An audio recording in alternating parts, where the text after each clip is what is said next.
Welcome to the introduction of ClearTrial 5.8.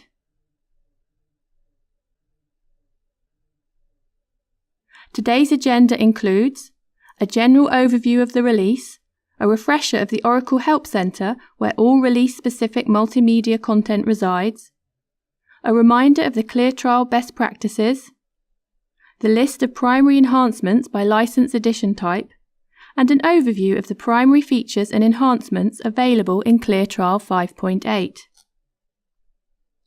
Release objectives. ClearTrial 5.8 brings new and enhanced capabilities to the ClearTrial Plan and Source cloud service for your study planning and outsourcing or procurement needs.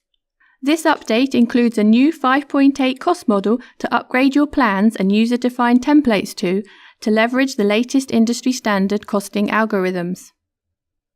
All release and service-specific multimedia content continues to be available on the Oracle Help Center, launched by clicking the Visit Oracle Help Center link in the upper right-hand corner of the main menu bar. Using the navigation tabs over to the left-hand side of the Oracle Help Center, you have direct access on demand to different types of content or collateral for your needs. Starting with the Get Started tab, you will find the latest release-specific information under the About This Release section. From the Videos tab, you will be able to access short videos for additional learning and education about the service. From the Books tab, you will be able to access the latest release notes and user guides available.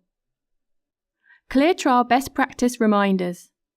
As with every update, we are keen to offer recommended best practices to ensure you are most effective in your usage and budgeting operations. When we release a new cost model, we always recommend you upgrade your existing plans and user-defined templates to the latest cost model available. Why would I need to upgrade my custom templates? Plans created from existing templates using prior cost models will inherit the template's cost model. So, if you create a plan from a user-defined template based off the ClearTrial 5.3 cost model, your plan will also use the 5.3 cost model. If you are going to be taking a plan to contract, we recommend you lock the plan before sending out your budget. Locking of plans ensures that your entered assumption values are preserved and not changed by other users. As always, we recommend you lock plans and freeze your rates when you are satisfied and have a finalized operational budget forecast for delivery. Why do I want to upgrade to the latest available ClearTrial cost model? Upgrading plans and user-defined templates to the ClearTrial 5.8 cost model will ensure you are working with the latest updates to fees and costs generated by the service. How do I upgrade my existing plan or template to the latest ClearTrial cost model?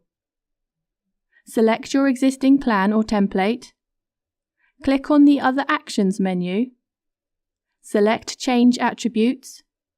And from Change Plan Attributes, you can change the cost model value for each plan. Your existing plans and templates will not be automatically upgraded after the update. You have the flexibility to assess the impact in advance of choosing to upgrade to the latest cost model. How do I do this?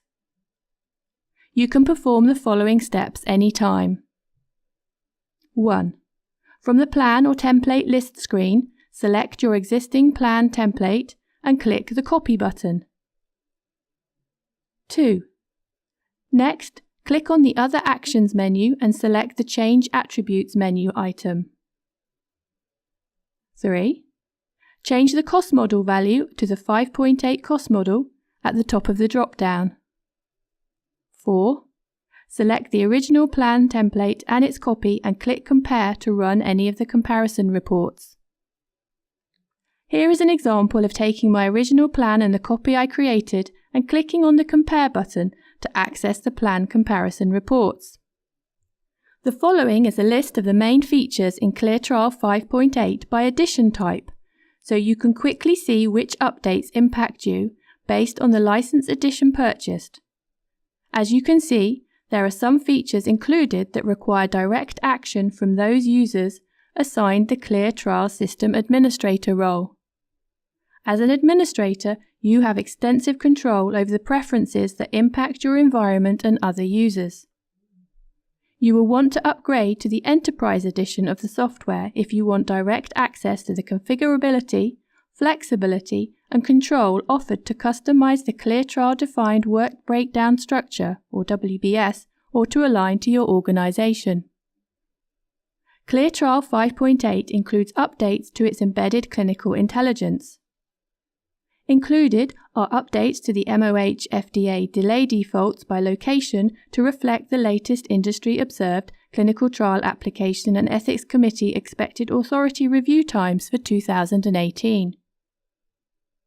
You can see the list of updated defaults per location when you click on the Add Location button from the Locations tab of a plan using the 5.8 cost model.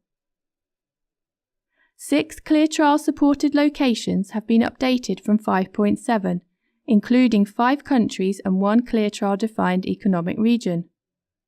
These include France, Portugal, Russia, Spain, Thailand, and Asia. You will see these new defaults displayed for plans using the 5.8 cost model. New plans using the 5.8 cost model will also have updated cycle time defaults on the Plan Data tab to be current with the latest industry standards, which vary by phase, data collection method, and EDC maturity level. The 5.8 cost model brings reorganized data entry and data management tasks to better separate and distinguish tasks that are not applicable when EDC is being used. As you will see in plans using the 5.8 cost model, the existing major task has been renamed to Paper CRF Entry and Processing, and tasks have been reorganized to better separate tasks only performed when the data collection model is not EDC. ClearTrial 5.8 continues to increase flexibility and expand on the enhancements provided in Release 5.7. Including updates to generating the milestone dates and milestone payment schedule reports. The ability to exclude ClearTrial defined milestones on the Plan Payments tab exists as of Release 5.7. In this example, I have excluded the last data query resolved milestone by selecting the milestone and clicking Exclude Milestone. You will see the excluded milestone is in strike-through font in the list of milestones. In 5.8, when you click on the Milestone Dates report link from the Plan's Report tab, you are presented with a new report input screen to select which milestones you would like to include in the report before running it. All included milestones from your plan will be selected by default, while excluded milestones will be unselected. As you can see here, the milestone is unselected by default since I have excluded that milestone from the Payments tab of the plan. When you run the Milestone Payment Schedule report in 5.8, you will see new options to include or exclude milestones with zero amount and show or hide excluded plan milestones from the Payments tab. For this example, since I had already excluded the milestone from my plan, I chose to keep these options unselected so that the zeroed out excluded milestone will be excluded from the Milestone Payments report. Next, we will discuss enhancements to provide ease of use and a more robust and efficient user experience. Some of these features require direct action from those users who are assigned the ClearTrial System Administrator role. As a reminder for users assigned the Custom Fields Designer additional role capability, you can create custom fields in Custom Field Models by selecting the Custom Fields option from the Maintain menu. Once you have checked out the Draft Custom Field model, when you add a new custom field, you will see a new type for Boolean that you can set per custom field. Assigned ClearTrial System Administrators will see a new column, Last Login, to choose from when clicking the Configure List Options link from the User List screen.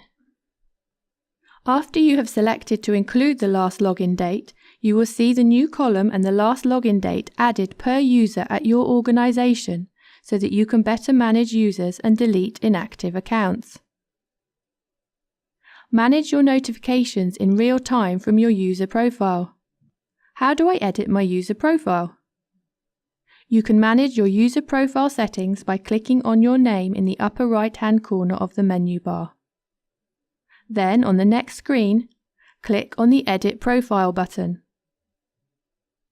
You will see two new options selected by default to receive notifications about future service updates, including future release information and other important updates, as well as the ability to participate in surveys to improve the service. 5.8 makes the permission to create studies optional for those users who are assigned the power user primary role at your organization. Existing users who are assigned the power user role will have the ability selected by default. Any new users who need the power user role assignment by default will not be able to create studies unless the permission is granted by your assigned ClearTrial system administrator. The new and enhanced capabilities around RFPs and bids comparison reporting in ClearTrial is for Enterprise Edition licensed customers only. Let's take a minute or two and review an overview of the process flow offered in ClearTrial for vendor selection.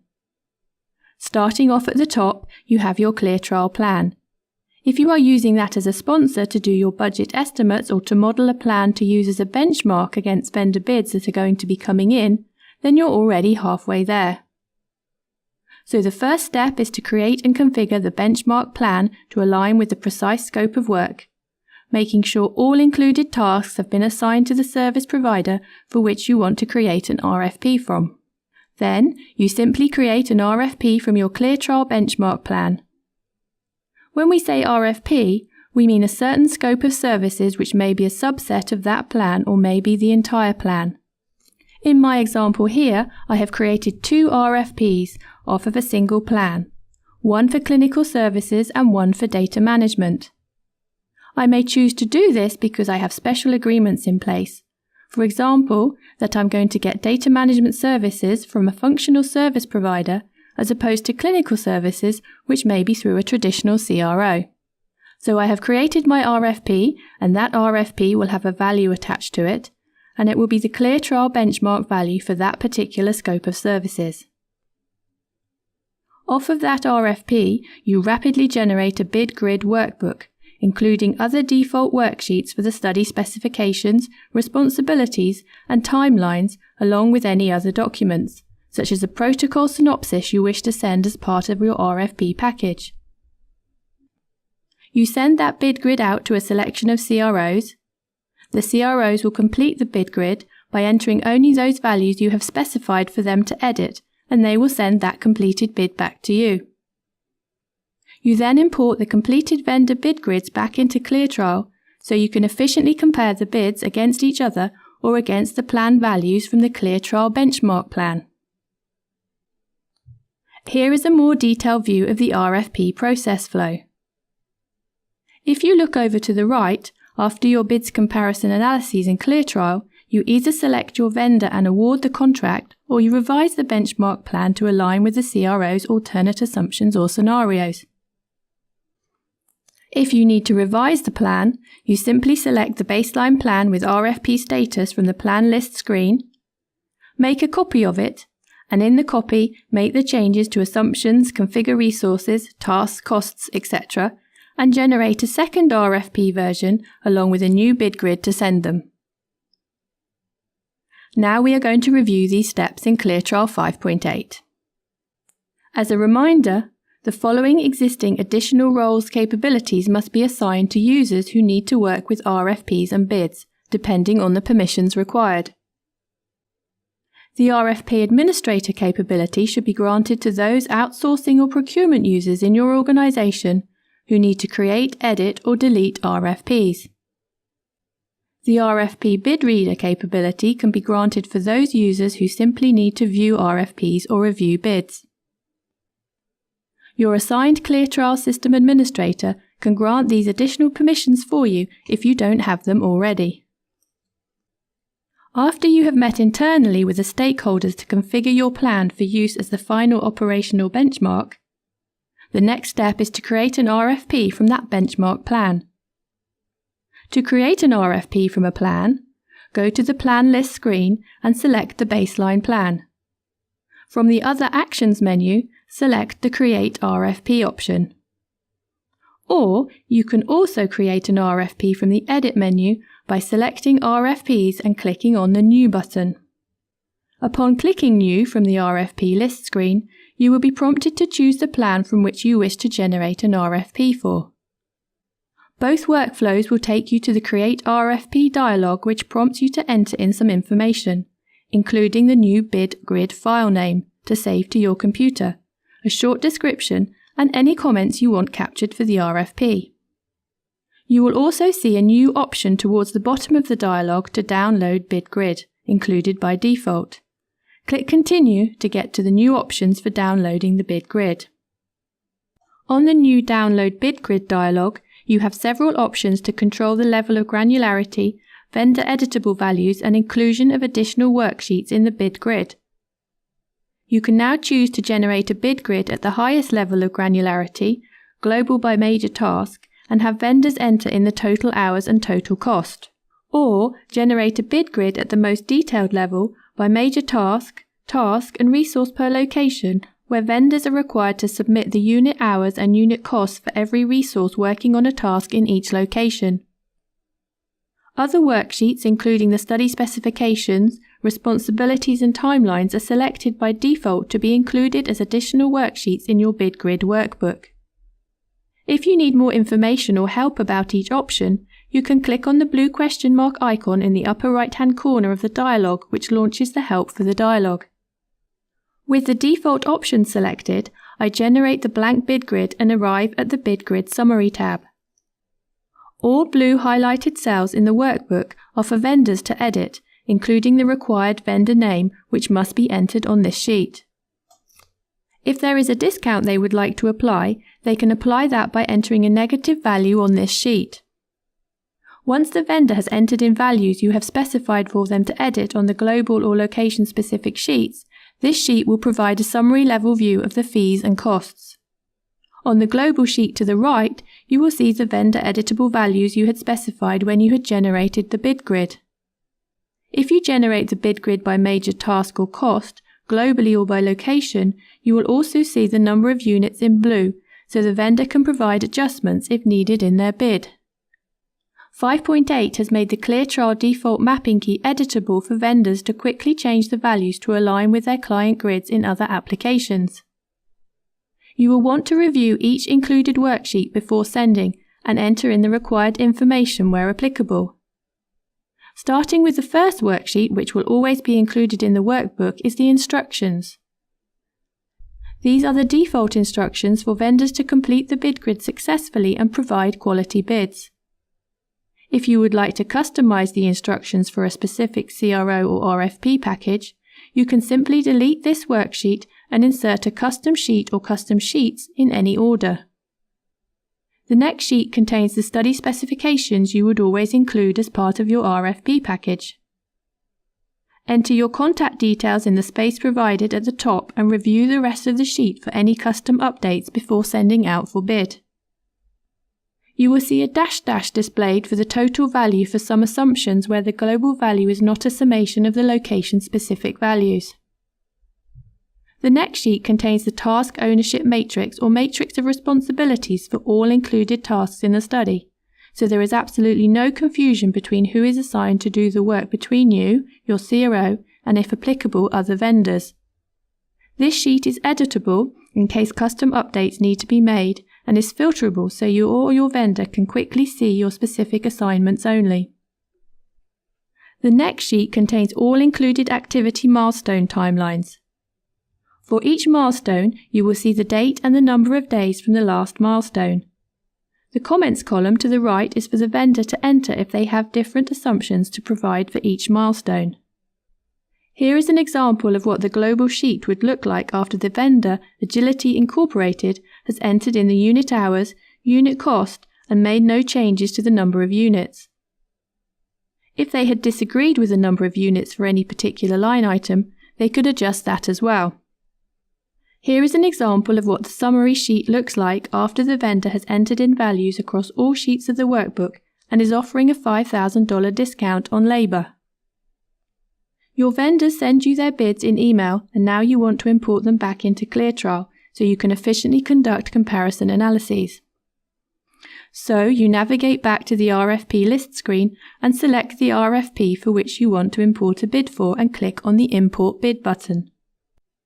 You will select the bid on your computer and enter in a short description, the CRO bid number and any other information such as CRO contacts for the specific bid. After you have imported in all the vendor bids for the RFP, you can compare bids against the benchmark's planned values or against each other. You can compare all the bids for an RFP from the RFP list screen by clicking on the Compare Bids button for the selected RFP. You can also select the bids for comparison by selecting Bids from the Edit menu. To compare bids across multiple RFPs, or to compare a subset of the bids for an RFP, you can select the bids from the bid list screen and click Compare. Both workflows will take you to the Comparisons dialog, where you will be prompted with a new set of options enabled to select from, depending on the contents of the bid selected. You can also set a user-defined threshold to highlight total costs and hours variances. In this example, I have chosen to compare two vendor bids against the benchmark's planned values, which will be used as the baseline for comparison. For more details around each option, click on the question mark icon in the upper right-hand side of the dialog. Here is a preview of the comparison report based on the options I chose.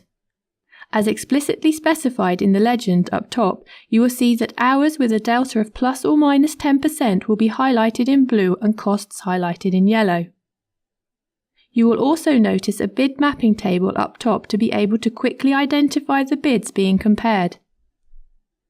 This mapping table maps each bid in the report by its plan name, vendor name, bid version and bid description.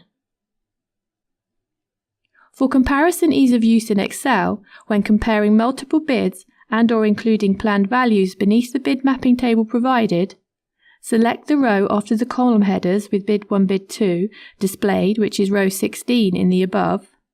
From the Excel View menu, go to Window Options and select Freeze Panes to freeze that row while the rest of the worksheet scrolls.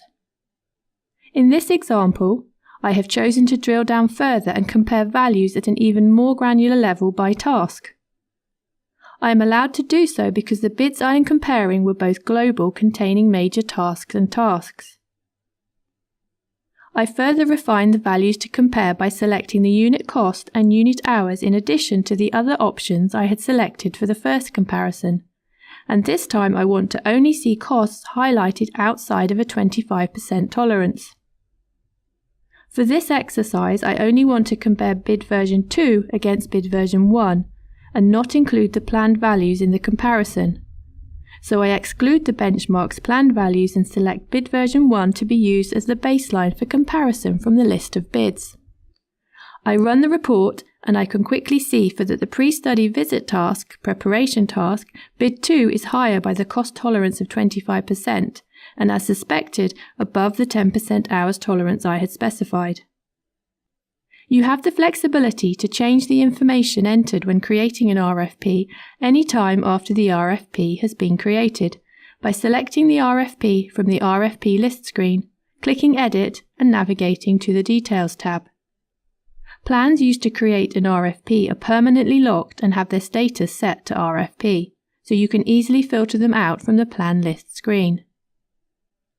Let's review the benefits to both sponsors and vendors using ClearTrial for your RFP process. The benefits to sponsors include the following. Enables your vendors to be more responsive with ballpark estimates.